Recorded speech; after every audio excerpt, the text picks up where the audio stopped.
Number 4 سورۃ النساء آیت نمبر 30 تفسیر وَمَن يَفْعَلْ ذَلِكَ، اور جو کوئی بھی ایسی حرکت کرے گا، یہ ذالکہ کا جو لفظ ہے نا، اس سے اشارہ ہے ان دونوں چیزوں کی طرف کہ جس سے ہم نے منع کیا ہے، قتل کرنے سے اور مال میں گڑبڑ کرنے سے۔ اور بعض کہتے ہیں کہ سارے گناہوں کی طرف اشارہ ہے کہ جس چیز سے ہم نے روک دیا ہے، جو کوئی کرے گا عدوانن، ایک تو یہ کہ تعدی سے، حد سے بڑھنا، وظلمن، اور ظلم کرنا، ان دو چیزوں کو بروئے کار لائے گا۔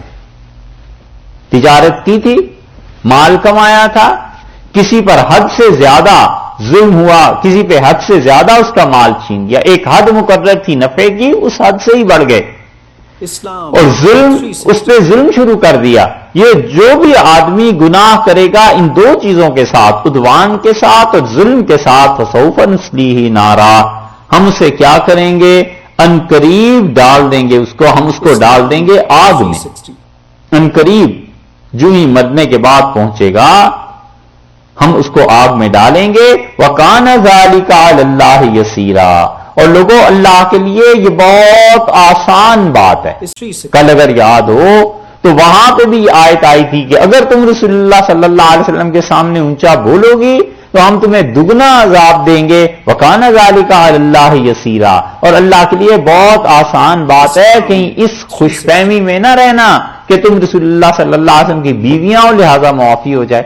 تم سے کہیں زیادہ ہمیں اپنے نبی صلی اللہ علیہ وسلم کا ذہنی سکون اور یہ چیزیں سکھانی۔ یہاں بھی اسی طرح کی بات آ گئی کہ تم اس خوشی میں نہ رہنا کہ تم مسلمان ہو، لہذا تم سے کوئی پوچھے گا نہیں۔ مَن يَفْعَلْ ذَلِكَ، جو کوئی بھی یہ کام کرے گا نا، عدواناً وظلماً، ظلم کے ذریعے لوگوں کو قتل کرے گا، تعدی حد سے بڑا ہوا ہے قتل کر رہا ہے، یا یہ کہ یہ دونوں چیزیں وہ کر رہا ہے غیر مسلموں کے ساتھ، مسلمانوں کے ساتھ، لیکن حق کوئی نہیں بنتا اس کا۔ فسوف نصلیہ نارا، ہم اسے انقریب ڈال دیں گے جہنم میں۔ وَكَانَ ذَلِكَ عَلَى اللَّهِ يَسِيرًا، اور لوگوں اللہ کے لیے یہ بہت آسان ہے۔ اس غرضے میں نہ رہنا کہ تم مسلمان ہو لہذا جہنم میں پھینکے ہی نہیں جاؤ گے، قانون استعمال ہوگا اور قانون کے مطابق ساری چیزیں ہوں گی۔ اسی لیے کافر کا مال وہ بھی اس کی رضامندی کے بغیر جائز نہیں، سمجھنا چاہیے۔ لوگ جو یہ اس خوش فہمی میں ہوتے ہیں نا جی کافر ہے، اور اس سے بھی بڑی دلیل یہ لے لیتے ہیں، ایک صاحب نے اتنا فراڈ کیا کئی ہزار پاؤنڈ کا وہاں انگلینڈ میں، اور کسی معاملے میں بات ہوئی تو انہوں نے کہا جی سارا ہندوستان یہ لوٹ کے لے آئے، یہاں پہ ساری دولت ہماری لے آئے، ہم نے وہی دولت ان سے واپس لی ہے۔ سبحان اللہ، یہ عجیب دلیل ہے۔ ہم نے کہا بھائی اگر شریعت یہی بتاتی ہے تو پھر تو سب کو یہ کرنا چاہیے، پھر تو میں بھی نکل جاؤں اور تم بھی نکل جاؤ، اور ہم جس کا جتنا مال ہاتھ آئے اٹھا کے چلتے بنو، ہندوستانی تو لوٹا ہے سارا انہوں نے۔ یہ کوئی دلیل ہے بھلا؟ کوئی صورت ایسی نہیں کہ غیر مسلموں کے مال پہ انسان ہاتھ صاف کرے، اللہ کے ہاں اس کا بھی جواب ہے، دینا پڑے گا۔ یہ مسلمانوں نے غلط چیزیں سوچ لی، اور ہے تو بات شرم کی، مگر ایک صاحب ایسی بات کر رہے تھے، ہم نے کہا بھائی تو یہ کافر کا مال آخر کیوں حرام ہے؟ ہم نے ایسے ان سے سوال میں پوچھا تو انہوں نے کہا جی بالکل حرام نہیں۔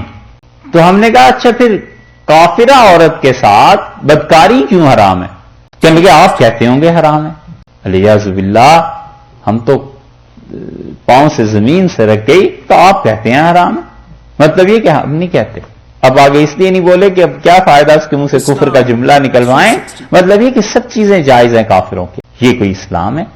اللہ نے کہا ہے کہ دیکھو ان چیزوں سے پرہیز کرنا وگرنہ اٹھا کر جہنم میں پھینک دیں گے۔ وَكَانَ ذَلِكَ عَلَى اللَّهِ يَسِيرًا، اور اللہ کے لیے یہ آسان بات ہے۔ اس میں نہ رہنا کہ حضور اقدس صلی اللہ علیہ وسلم کی امت ہیں اور مسلمان ہیں اور ہر سال حج کرے آتے ہیں اور عمرے کر لیتے ہیں اور یہ چیزیں معاف ہو جائیں گی، اتنی آسان بات نہیں۔